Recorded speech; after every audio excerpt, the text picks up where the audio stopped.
A woman can reconstruct the entire architecture of your relationship inside her own mind. She'll mentally rehearse the ending, emotionally process the loss, and quietly begin moving forward. All because you failed to do one specific thing she desperately needed, but would never bring herself to request. And the most painful part? You won't have the slightest idea what unraveled between you. Until right now. Because I'm about to lay it all out. Let me open with something honest. I nearly didn't make this video. And not because the subject matter makes me uncomfortable. I have absolutely no issue going there. The real hesitation was this.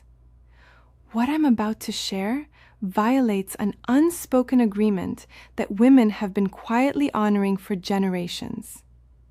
Researchers at the University of Texas conducted a multi-year study examining communication failures in romantic partnerships. What they uncovered should genuinely shake every man watching this dot. 72% of women admitted to wanting specific things from their partners that they had never once asked for. Not because those things weren't important, not because they slipped their minds, but because they believed, deeply and firmly, that having to spell it out would hollow out all the meaning. She would rather go without than have to teach you to want to give it. That isn't irrationality. That isn't a character flaw. That is how she is wired. And if you don't understand that wiring, you will keep losing women who are genuinely devoted to you, and you will spend years wondering why. Now, I used the word dirty in the title deliberately, but probably not for the reason you assumed. Some of what I'm about to share is physically intimate, yes, but most of these are dirty in a completely different sense. They are the desires she has been trained to hide, because somewhere along the way, she was told that wanting them made her too needy, too old-fashioned, too emotionally intense, or simply too much. So she files them away somewhere deep, turns the lock, and silently prays that somehow, you find your way to them on your own. Today, you find your way to them. One warning before we start. Number 3 on this list is the quiet destroyer of relationships. No arguments, no dramatic falling out, just a slow, invisible erosion, until one morning she's simply not there the way she used to be, and you're left trying to identify the exact moment things changed. Pay close attention when we get there. Let's begin. Number 7. Interrupt her overthinking with physical certainty. Every woman has lived some version of this moment. Her mind is running at full capacity. Maybe it's a situation at work. Maybe it's a tense exchange with a family member. Maybe it's an offhand comment someone made 3 days ago that she has been mentally cross-examining ever since. Her thoughts are layered, looping, and showing no signs of settling. What most men do in this situation is reach for logic. They begin troubleshooting. Have you tried talking to her directly? Maybe just don't respond. Here's what I would do. And from a purely rational standpoint, that instinct makes complete sense.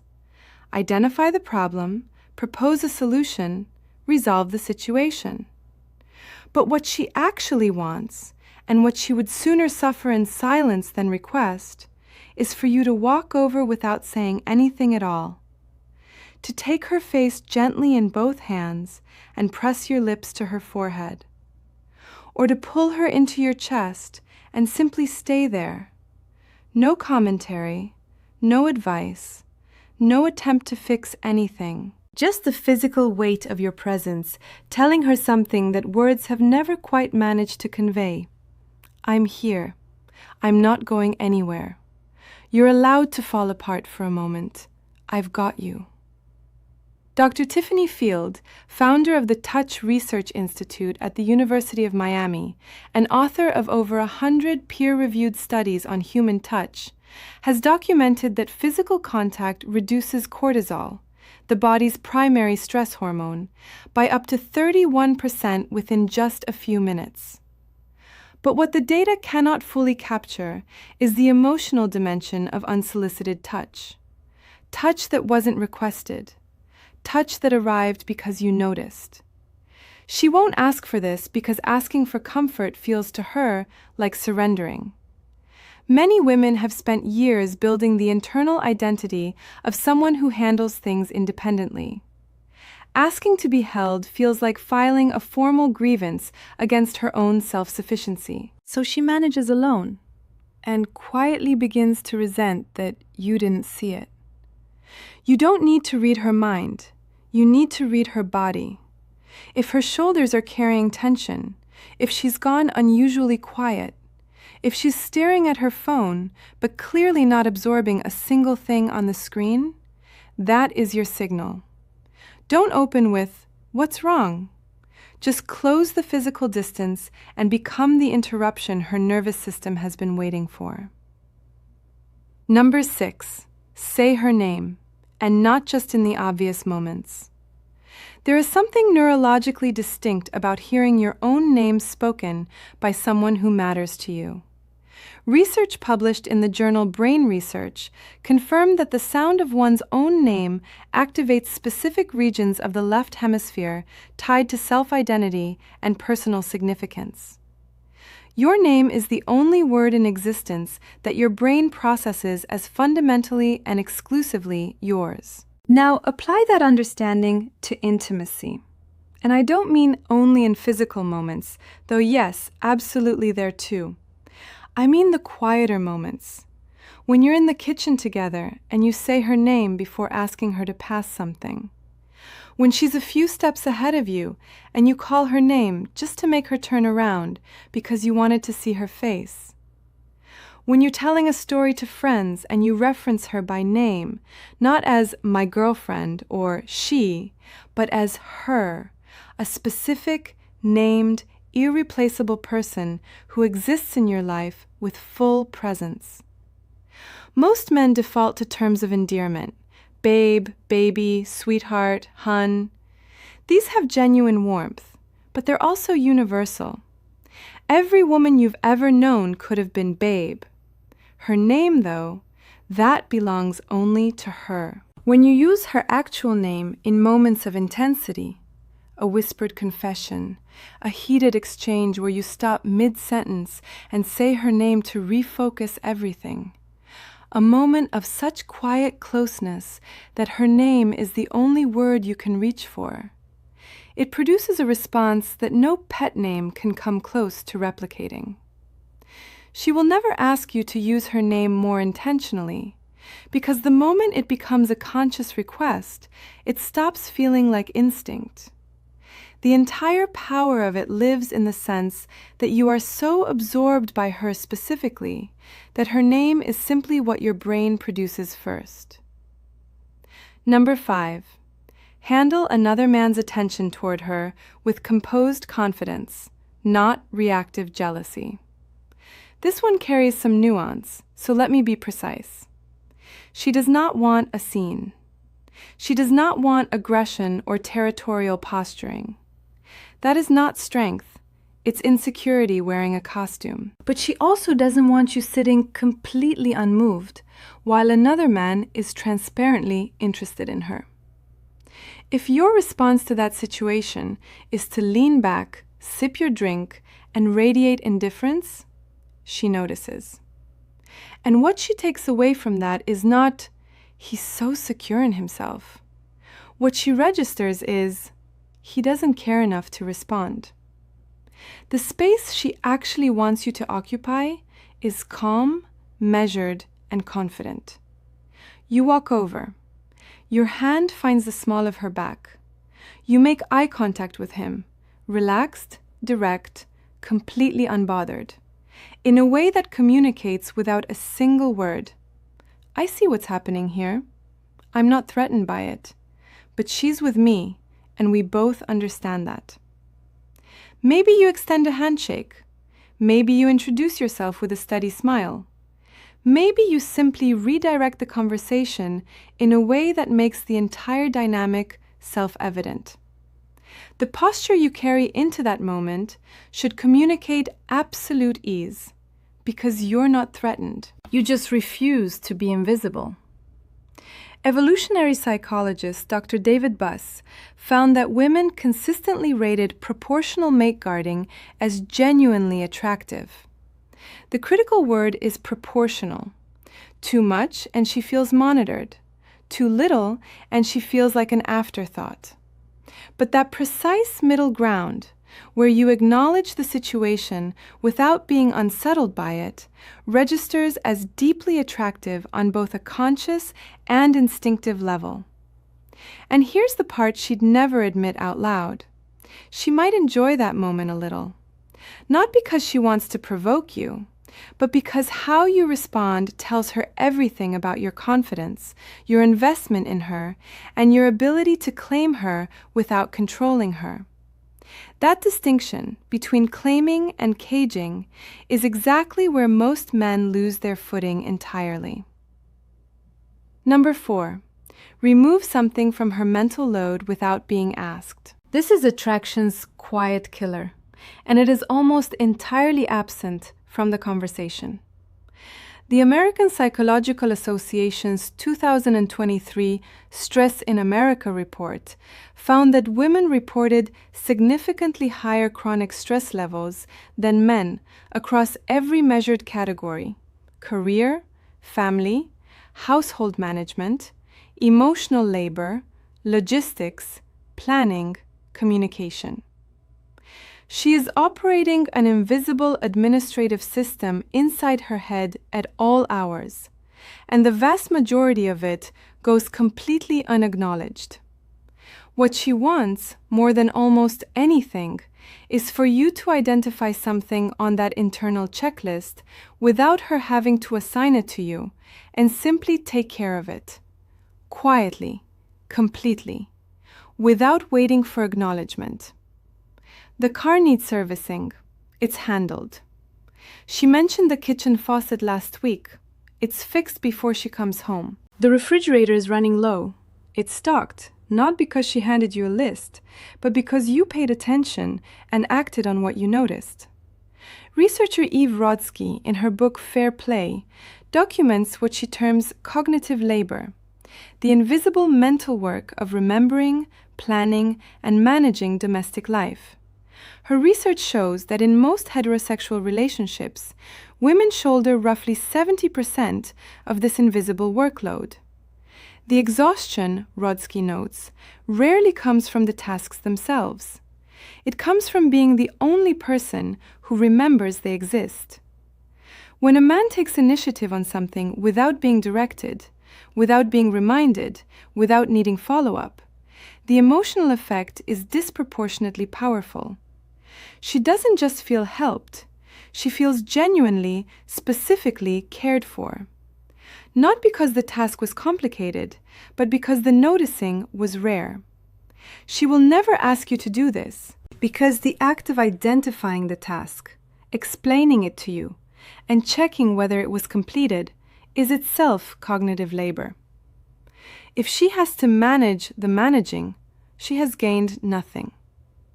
The entire value lives in the initiative, in her arriving home to discover that something is already handled, and that she never had to think about it for a single second. Men who develop this habit become genuinely difficult to walk away from. Because in a life where she carries the weight of everything, the person who quietly picks something up and carries it without being asked becomes the only place she can actually set it down. Number 3. Keep pursuing her after you've already won her. This is the relationship killer I warned you about at the start. And it is staggering how consistently, how universally, men stop doing this. During the early phase, when everything was still uncertain, when she hadn't fully decided, when every interaction carried a current of possibility, You were present in a way that felt deliberate. You texted first. You planned things. You said specific, genuine things about her without prompting. Every gesture communicated that being near her was something you actively chose, not something that had simply become the default. Then the relationship became official, and comfort followed, which is natural, which is good. But somewhere in the space between comfort and complacency, you stopped doing the things that caused her to fall in love with you. Not because your feelings faded, because you concluded, somewhere beneath conscious thought, that the effort was no longer necessary, that the work was finished. Dr. John Gottman, whose research has predicted relationship dissolution with over 90% accuracy, identifies this as the erosion of what he calls turning toward, the consistent, small acts of emotional investment that signal ongoing choice.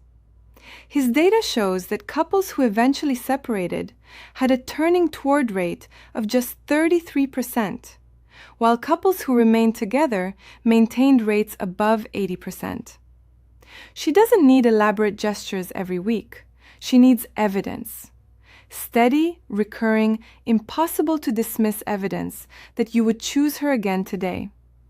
That if you met her for the first time this afternoon, you would still pursue her. That she has not quietly become part of the furniture of your life. She will never say this to you directly, because asking someone to pursue you feels, to her, like begging to be wanted. So instead, she goes quiet. She begins investing less, because you invested less first. She starts protecting herself emotionally from a distance that, if left to grow, hardens into something far more difficult to close. A text on a random Tuesday afternoon, "I was just thinking about you," takes less than 10 seconds and can sustain weeks of emotional connection. A date you planned because you wanted to, not because she suggested it, communicates more than 100 habitual I love yous set on autopilot. The men who never stop pursuing their partners after the relationship is established are the men whose partners never stop being in love with them. The men who do stop, they become companions, then roommates, then a quiet, unspoken question of how things got so distant so gradually. Number 2. Tell her specifically what she does to you. Most men understand that women want to feel beautiful, and they do. But "you're beautiful" is the baseline. It is the relational equivalent of a standard tip, expected, accepted, and completely forgettable. What she actually wants, the thing she replays privately at 2 a.m, is specificity. Not "you're beautiful," but the way you tilt your head when you're working through something serious makes it genuinely difficult for me to hold a thought.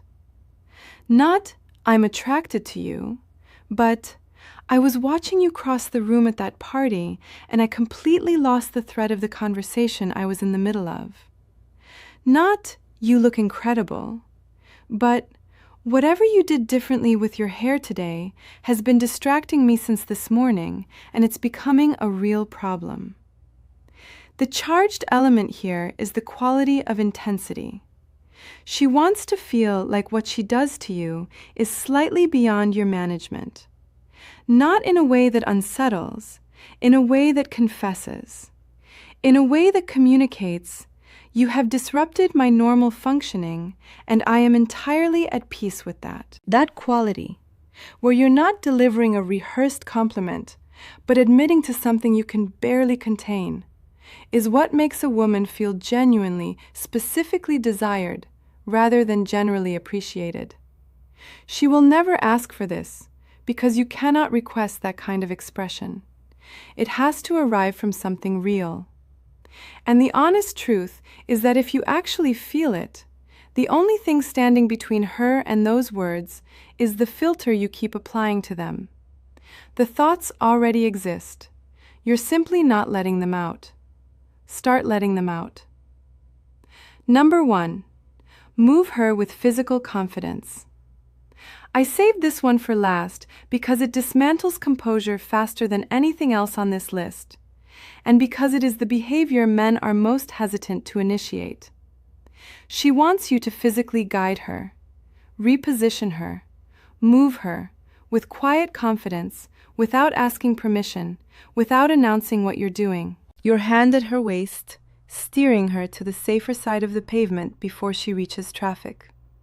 Your fingers lacing through hers, pulling her in a different direction because you spotted something you want her to see.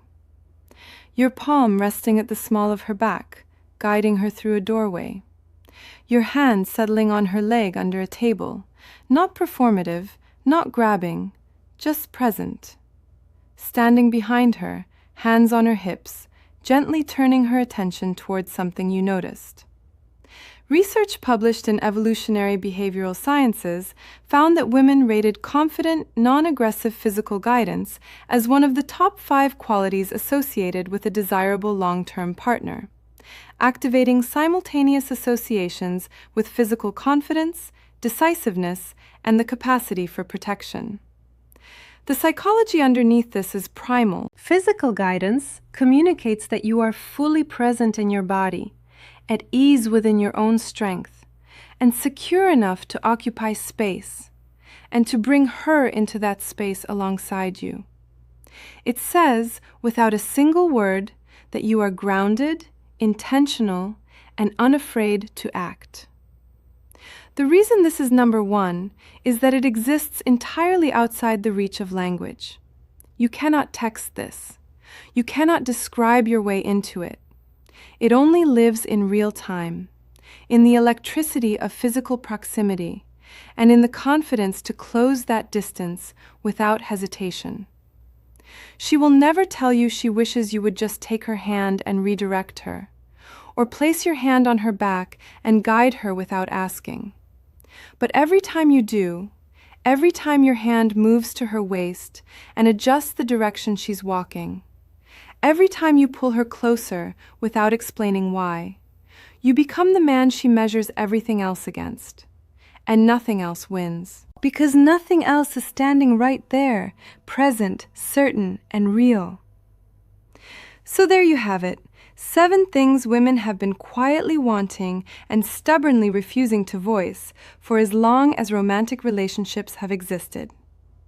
The fact that you stayed until the end tells me something about who you are. You're not the kind of man who assumes he's already figured it out.